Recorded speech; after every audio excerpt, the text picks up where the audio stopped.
আমাদের যে online bell bond, এটা খুব ফ্র্যাঙ্কলি বললে কি, এটার আগে যেটা ছিল যে হাতে হাতে করে বেলটা পৌঁছে দেওয়া, এটা যেই আদালতে মঞ্জুর হতো আর যেই কারাগারে পৌঁছানো, এর মাঝখানে এমনও আছে যে সর্বোচ্চ 10 থেকে 12টা ধাপ অতিক্রম করতে হতো।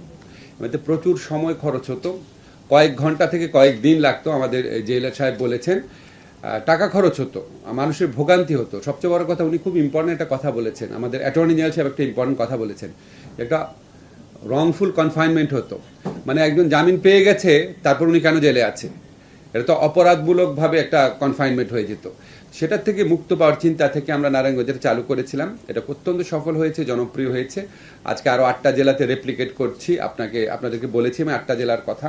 তো আমরা আশা করছি এতে পড়লে শুধু যে মানুষের ভোগান্তি হ্রাস পাবে বা দুর্নীতি বন্ধ হবে সেটা না, এটাতে কাজের এফিসিয়েন্সিও বাড়বে এবং স্বচ্ছতা বাড়বে, জবাবদিহিতা বাড়বে। কারণ কে কয়টার সময় সাইন করছে, এই যে প্রক্রিয়ায় যে আদালতের থেকে জামিন মঞ্জুর হওয়ার পর জেলখানার থেকে বের হওয়া পর্যন্ত অনেকগুলা ব্যক্তির সিগনেচার লাগে, তো কে ঠিক কখন সিগনেচার করছে সেটাও সুস্পষ্টভাবে বোঝা যাবে।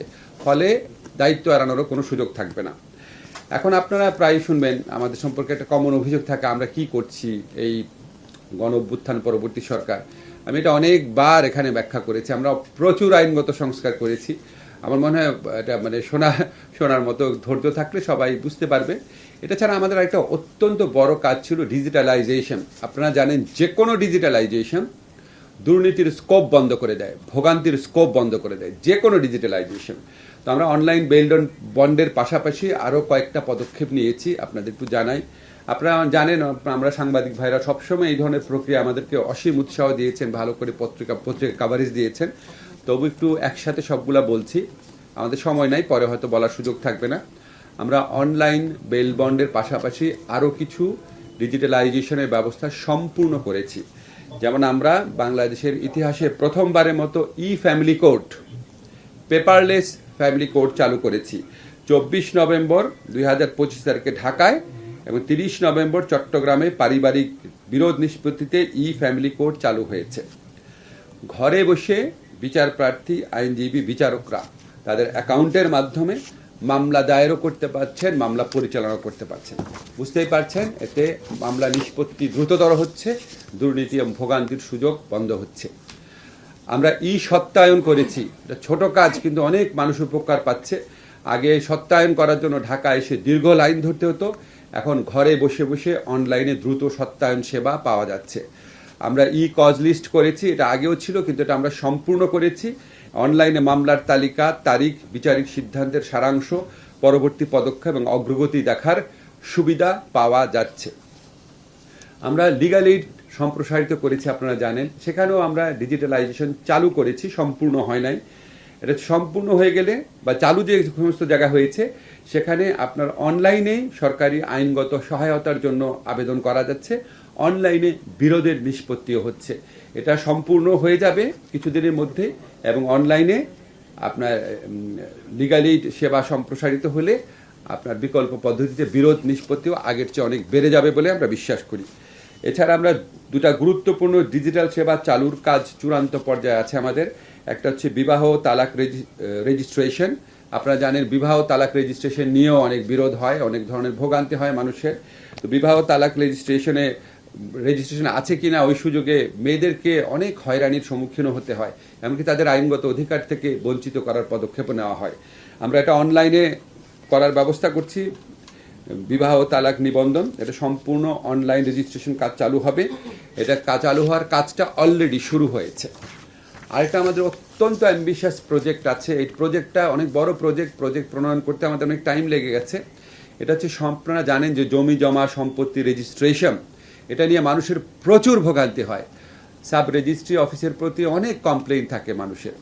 আপনার ভূমি মন্ত্রণালয়ের ক্ষেত্রে অনেক ধরনের কিছু কিছু জিনিস শোনা যায়, কারো কারো ক্ষেত্রে শোনা যায়, সেখানেও আপনার অনলাইনে রেজিস্ট্রেশন হওয়ার পরও ভোগান্তির একটা নতুন পর্যায় শুরু হয়। তা আমরা যদি জমি জমা এবং সম্পত্তির ডিজিটাল রেজিস্ট্রেশন চালু করি তাহলে এই ভোগান্তি বহুলাংশে হ্রাস পাবে বলে আমরা বিশ্বাস করি। তো অনলাইনে জমি জমা সম্পত্তি রেজিস্ট্রেশনের জন্য একটা প্রকল্প আমরা অলরেডি অনুমোদন করেছি, প্রকল্পের কার্যক্রম অলরেডি শুরু হয়েছে। এই জমির দলিল নিবন্ধন প্রক্রিয়া অনলাইনে সম্পাদনের জন্য অলরেডি আমরা রেজিস্ট্রেশন আইন সংশোধন করে ই রেজিস্ট্রেশন প্রক্রিয়াও সংযুক্ত করেছি। আমরা থাকবো না, কিন্তু আমরা বিশ্বাস করি পরবর্তীকালে যে সরকারি আসবেন ই রেজিস্ট্রেশন যে প্রকল্পটা আছে এটা তারা পূর্ণ দমে তারা বাস্তবায়ন করার চেষ্টা করবেন। এই প্রকল্পের যে পিডি নিয়োগ, এই প্রকল্পের অর্থ বরাদ্দ, এই প্রকল্পের অফিস নেওয়া সবকিছুই আমাদের আমলে শুরু হচ্ছে। আশা করি আমরা 2026 সনের মধ্যে এই প্রকল্পের কাজ শেষ হবে না? চান্স আছে? আচ্ছা, সরি, এটা একটু সময় লাগতে পারে, 1 থেকে 2 বছর সময় লাগবে। কিন্তু যখন আপনার এই যুগান্তকারী কাজটা সম্পন্ন হবে তখন জমি জমা সংক্রান্ত মামলা এবং জমি জমা সংক্রান্ত মামলা থেকে অনেক ফৌজদারি মামলা হয়, সেই মামলার প্রকোপ বহুলাংশে কমে যাবে। এই কাজটা অলরেডি শুরু হয়েছে। আপনাদেরকে অসংখ্য ধন্যবাদ।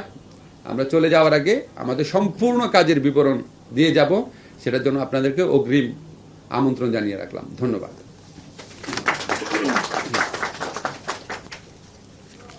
আমরা আসলে এটা তো ধাপে ধাপে করতে হয়, আপনি জানেন অনেক প্রস্তুতি লাগে। আপনি ভালো একটা প্রশ্ন করেছেন এই সংক্রান্ত, যে 8টা জেলায় করেছি, আরও জেলায় করবো কিনা। আমাদের তো অবশ্যই ইচ্ছা আছে আমরা 64 জেলায় করব। কিন্তু যখন আমরা ধরেন চালু করে দিই, একটা জেলাতে নারায়ণগঞ্জে চালু হওয়ার পর বেনিফিট পাচ্ছি, তারপর ওটার পর আরও 8টা জেলায় করছি, তারপর এই প্রক্রিয়া বন্ধ হওয়ার আর কোনো কারণ থাকবে না। আমাদের আর আছে 20-25 দিন, আমরা চেষ্টা করব আরও কয়েকটা জেলা চালু করার।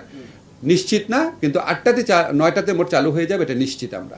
এবং আমরা মনে করি এটা অবশ্যই আগামী 6 মাসের মধ্যে সবগুলো জেলাতেই চালু হয়ে যাবে।